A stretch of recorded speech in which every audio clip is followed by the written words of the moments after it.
नमस्कार दोस्तों, एक बार फिर से स्वागत करता हूं आप सभी का आपके अपने चैनल पर। मैं 25 ही प्रश्न करवाता हूं, परंतु दोस्तों ये 25 प्रश्न यकीन मानिए आपके जीवन को बदल सकते हैं। दोस्तों ये 25 प्रश्न बहुत ही ज़्यादा महत्वपूर्ण और सारे प्रश्न सिलेक्टेड हैं। तो दोस्तों चलिए आज की भी वीडियो को हम लोग शुरू करते हैं। और अभी तक आप लोगों ने टेलीग्राम नहीं ज्वाइन किया है तो जाके ज्वाइन कर लीजिए, क्योंकि पेपर तक आपको पूरा फायदा मिलता रहेगा। उससे पीडीएफ मिलेगा और इम्पॉर्टेंट क्वेश्चन बताए जाएंगे और आपको नोट्स भी दिया जाएगा उसके साथ। चलिए दोस्तों वीडियो को शुरू करते हैं। आपका पहला प्रश्न है, और दोस्तों आप लोगों से एक रिक्वेस्ट है, आप लोग शेयर नहीं करते तो दोस्तों आपसे यही विनती है कि आप लोग शेयर जरूर करिए वीडियो को, क्योंकि दोस्तों इतना बेहतरीन कंटेंट आपको दिया जा रहा है कि यकीन मानिए दोस्तों, अगर जो विद्यार्थी कंटिन्यू लगा रहेगा, यकीन मानिए आपको इतना कुछ दे दिया जाएगा आपके पेपर तक कि आपका सिलेक्शन हो जाएगा। चलिए दोस्तों वीडियो को शुरू करते हैं। पहला प्रश्न है कि भारत की सबसे बड़ी जनजाति कौन सी है? तो दोस्तों याद रखिएगा, भारत की जो सबसे बड़ी जनजाति है वो है गोंड की जनजाति। गोंडा कहाँ भैया है? ये है सबसे ज़्यादा मध्य प्रदेश में। मेरे दोस्तों आपको मैं 5 सेकंड का समय हर प्रश्न में दूंगा और देखते हैं आप कितने विद्यार्थी हैं जो जवाब देते हैं। चलिए आपका दूसरा नंबर का प्रश्न है, ये सारे प्रश्न आए हुए प्रश्न हैं।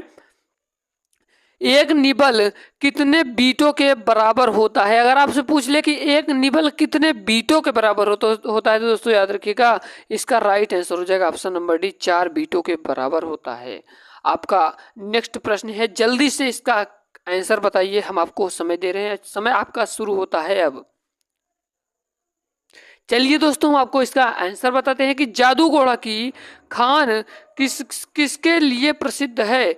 तो दोस्तों जो जादू घोड़ा की जो खान है ये यूरेनियम के लिए प्रसिद्ध है। ऑप्शन नंबर सी वाला आपका सही हो जाएगा। हम लोग चलते हैं आपके अगले प्रश्न की ओर। आपका अगला प्रश्न है दोस्तों कि किसे टेक्नोनॉमी का जनक कहा जाता है? मेरे दोस्त तो किसे टेक्नोनॉमी का जनक कहा जाता है? तो याद रखिएगा किसको? कैरोलस लीनियस को टेक्सोनॉमी का जनक कहा जाता है। ऑप्शन नंबर सी वाला से हो जाएगा। आपका अगला प्रश्न है, ये वाला प्रश्न तो उम्मीद करता हूं ज्यादातर विद्यार्थी बता पाएंगे। भारतीय क्रिकेट कंट्रोल बोर्ड यानी कि बीसीसीआई का मुख्यालय कहां पर स्थित है? अगर ये प्रश्न पूछ ले तो भारतीय क्रिकेट कंट्रोल बोर्ड यानी कि बीसीसीआई का मुख्यालय कहाँ स्थित है? तो मुंबई में स्थित है। अगर पूछ लिया स्थापना कब की गई थी तो मेरे दोस्त 1928 ईस्वी में स्थापना की गई थी। ठीक है, हम लोग चलते हैं अपने अगले प्रश्न की ओर। आपका अगला प्रश्न है दोस्तों कि परमाणु त्रिज्या को मापा जाता है, परमाणु त्रिज्या को मापा जाता है, किससे मापा जाता है? तो याद रखिएगा नैनोमीटर से, नैनोमीटर से परमाणु त्रिज्या को मापा जाता है। ऑप्शन नंबर बी वाला सही होगा। आपका अगला प्रश्न है कि सुंदरवन टाइगर रिजर्व किस राज्य में है? तो सुंदरवन टाइगर जो रिजर्व है ये किस राज्य में है दोस्तों? तो याद रखिएगा ये है पश्चिम बंगाल में। ऑप्शन नंबर डी वाला सही हो जाएगा। उम्मीद करता हूं अभी तक बताए जा रहे सारे प्रश्न बहुत ही ज्यादा महत्वपूर्ण है दोस्तों, इसको मजाक में मत लीजिएगा। अगला प्रश्न है कि पश्चिम बंगाल कितने देशों के साथ सीमाएं साझा करता है? तो दोस्तों याद रखिएगा इसका राइट आंसर हो जाएगा ऑप्शन नंबर ए वाला 3। हम दोस्तों आपको बता दूं कि कल से आपको रेगुलरिटी आपको इतिहास से शुरू करेंगे दोस्तों। कल से प्राचीन इतिहास से हर एक टॉपिक को कवर करते हुए आपको हर एक प्रश्न को करवाते हुए चलेंगे। जो विद्यार्थी कल से जुड़ा रहेगा यकीन मानिए आपको हर प्रश्न वही बताए जाएंगे, जितने प्रश्न यहाँ पर बताए जाएंगे वही आपके एग्जाम में आएगा। ठीक है, तो कल से आप लोग तैयार रहिएगा दोस्तों। आज प्रैक्टिस कर लेते हैं पूरे जीएसजी की दोस्तों, और कल से करेंगे इतिहास से शुरू करेंगे और तब तक इतिहास चलेगा जब तक खत्म नहीं हो जाएगा। फिर हम एक एक पॉइंट को आपको कवर करवाते चलेंगे। विश्व का सबसे विशाल आर्द्र भूमि कौन सा है? तो दोस्तों याद रखिएगा इसका राइट आंसर हो जाएगा ऑप्शन नंबर डी वाला पैंटानल है। आपका 10 नंबर का प्रश्न कह रहा है कि किस मुगल साम्राज्य ने गद्दी पर बैठते समय आलमगीर की उपाधि धारण की? तो आलमगीर की उपाधि किसने धारण की मेरे दोस्त? याद रखिएगा इसका राइट आंसर हो जाएगा ऑप्शन नंबर सी वाला औरंगजेब ने आलमगीर की उपाधि धारण की। 11 नंबर का प्रश्न कह रहा है कि अंतरराष्ट्रीय महिला दिवस कब मनाया जाता है?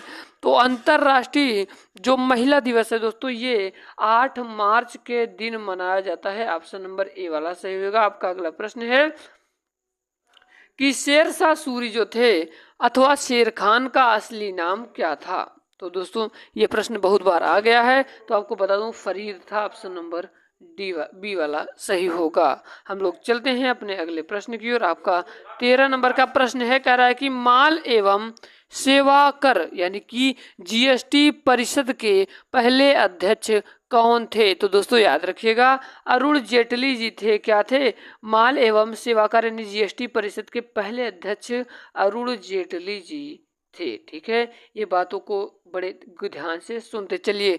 आपका अगला प्रश्न है कि पादप कोशिका भित्ति किससे बनी होती है। तो दोस्तों पादप कोशिका जो भित्ति है ये सेलुलोज की बनी होती है, सेलुलोज और पेक्टिन की। ऑप्शन नंबर बी वाला आपका सही होगा।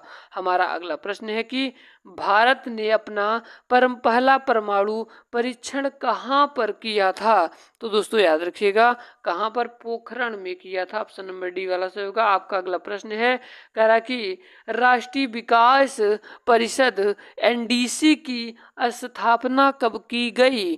तो दोस्तों याद रखिएगा ये 1952 ईस्वी में की गई थी। ऑप्शन नंबर ए वाला सही होगा। आपका अगला प्रश्न है कि नारियल की छाल का निर्माण किस ऊतक के द्वारा होता है। तो नारियल की छाल का जो निर्माण है ये किस ऊतक के द्वारा ये होता है दोस्तों? स्क्लेरेन काइमा के द्वारा होता है। ऑप्शन नंबर डी वाला सही होगा। हमारा आज का अगला प्रश्न है, कह रहा है कि पाचन के दौरान पित्त की भूमिका क्या होती है दोस्तों। तो पाचन के दौरान जो पित्त की भूमिका होती है ये वसा को पायसीकरण करता है। ऑप्शन नंबर डी वाला सही होगा। बताए जा रहे सारे प्रश्न को बार बार कह रहा हूँ, मजाक में मत लीजिएगा क्योंकि यही प्रश्न आपको फंसा देते हैं। भारत का पहला सुपर कंप्यूटर किसे माना जाता है। तो भारत का पहला सुपर कंप्यूटर परम 8000 को माना जाता है दोस्तों। इसका मतलब राइट आंसर सी वाला होगा। आपका 20 नंबर का प्रश्न कह रहा है कि ना चिपकने वाले बर्तन पर किसका लेप लगा होता है। तो जो ना चिपकने वाला जो बर्तन होता है दोस्तों, आप लोग देखे होंगे कि ऐसी बहुत सारी प्रकार की जो तावे आते हैं उसमें क्या होता है, तेल नहीं चिपकता है दोस्तों, लेप लगा होता है दोस्तों। तो ना चिपकने वाले बर्तन पर किसका लेप लगा होता है दोस्तों? तो याद रखिएगा इसका राइट आंसर हो जाएगा ऑप्शन नंबर डी वाला वेल्क्रो। आपका अगला प्रश्न है जो ब्लैक होता है, निम्नलिखित नदियों में से कौन सी विषुवती रेखा को दो बार पार करती है। तो दोस्तों याद रखिएगा इसका राइट आंसर हो जाएगा जायरे।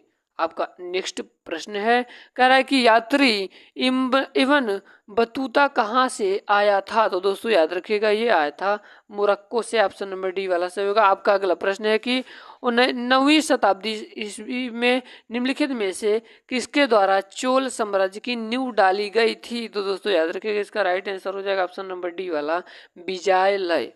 आपका 24 नंबर का प्रश्न है कि एलोरा के प्रसिद्ध कैलाश मंदिर का निर्माण किसने करवाया था। तो दोस्तों याद रखिएगा ये किसने करवाया था, कृष्णा। ऑप्शन नंबर ए वाला सही हो जाएगा।